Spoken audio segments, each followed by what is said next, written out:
আসসালামু আলাইকুম।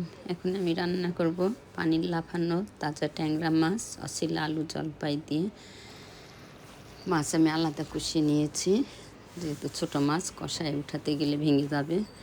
তেল দিলাম, জিরা দিয়ে দিলাম, ভিতরে পেঁয়াজ ছেড়ে দিয়ে পেঁয়াজ লাল লাল হয়ে আসলে আলুটা ছেড়ে দিব।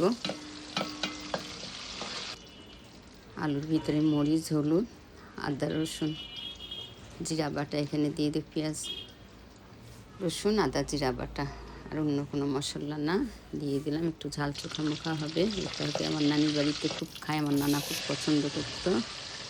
তেলের ভিতরে সব কিছু দিয়ে আলুটা ছেড়ে দিলাম।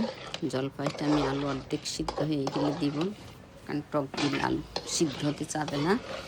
শুধু যে জলপাই দিয়ে খেতে হবে সেটা না, আমের সময় আম, বড়ইয়ের সময় বড়ই, যে কোনো টক দিই।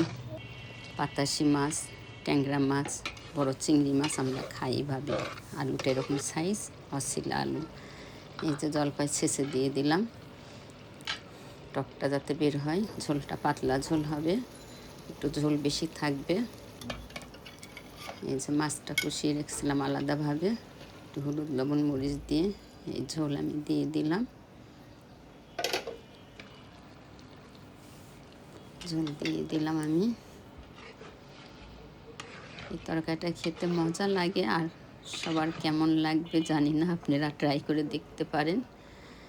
ভালো লাগলে আমাকে জানাবেন কেমন হলো। এই যে আমি পরিবেশন করে নিলাম, দেখে জানাবেন আপনাদের কাছে কেমন লেগেছে। আল্লাহ হাফেজ।